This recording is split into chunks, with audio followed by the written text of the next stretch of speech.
दर्शकों, केजरीवाल और आम आदमी पार्टी एक ऐसा नाम जो आंदोलन कुंदे थे। जब आपकी सरकार दिल्ली में बनी तो दिल्ली वासियों को यह उम्मीद थी कि अब दिल्ली की झोपड़पट्टी और अनाधिकृत बस्तियों की दशा और दिशा दोनों ही बदल जाएगी, लेकिन ऐसा हो न सका और जो लोग दिल्ली की जनता की समस्या सुलझाने आए थे वही दिल्ली वालों के लिए नासूर बन गए। दिल्ली वालों को केजरीवाल राज में ना साफ हवा मिली, ना पर्याप्त पानी मिला और ना ही बरसात में जल जमाव से छुटकारा। केजरीवाल की तरफ लोग देखकर तरसते रहे कि साहेब कुछ तो हल देंगे, लेकिन ऐसा वो नहीं कर सके। और जब बात पता चली तो पता लगा कि साहेब तो शराब वाला घोटाला करने में बिजी थे। तो जनता ने भी केजरीवाल साहब को आईना दिखा दिया और भाजपा को भी संदेश दे दिया कि आप कमर कस लो, अब आपको दिल्ली की सेवा का मौका मिलेगा। कैसे बताते हैं आपको। लोकसभा चुनाव में दिल्ली में मिली शानदार जीत से भाजपा उत्साहित है। अब उसकी नज़र कुछ महीने बाद होने वाले दिल्ली के विधानसभा चुनाव पर है। पार्टी ने इसकी तैयारी शुरू कर दी है। पार्टी की प्रदेश कार्यकारिणी की बैठक में चुनावी रणनीति पर मंथन होगा।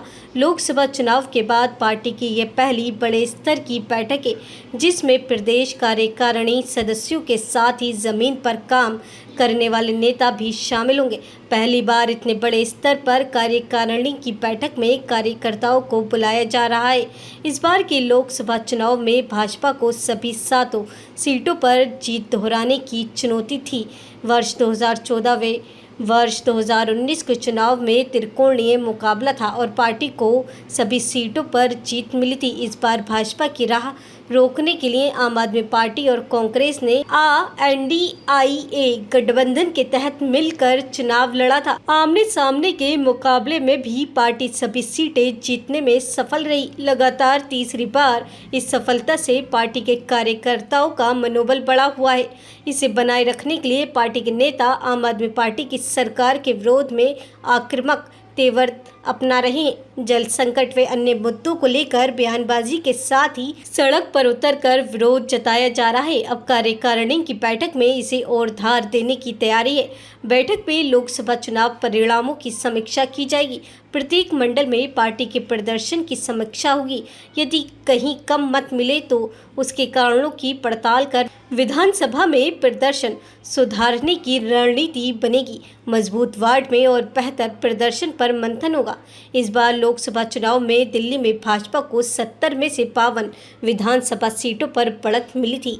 भाजपा नेता लोकसभा चुनाव में जीत का श्रेय कार्यकर्ताओं की मेहनत को दे रहे हैं। इसके लिए मंडल स्तर पर कार्यकर्ताओं को सम्मानित किया जा रहा है। बेहतर प्रदर्शन वाले बूथ को विशेष तौर पर सम्मान मिल रहा है। कार्यकारिणी की बैठक में भी कार्यकर्ताओं का मनोबल बनाए रखने के लिए प्रस्ताव पारित किया जाएगा।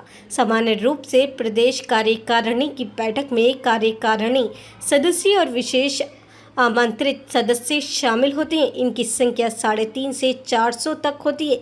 इस बार कार्यकारिणी सदस्यों के साथ ही प्रदेश में सभी 14 संगठनात्मक जिलों के पदाधिकारी, 256 मंडलों के अध्यक्ष, मोर्चों के प्रदेश पदाधिकारी, प्रकोष्ठों की पदाधिकारी शामिल होंगे। माना जा रहा है कि लगभग 2000 सदस्य इस बैठक में शामिल होंगे। और भी वीडियोस देखने के लिए चैनल को सब्सक्राइब करें और बेल आइकन को दबाएं।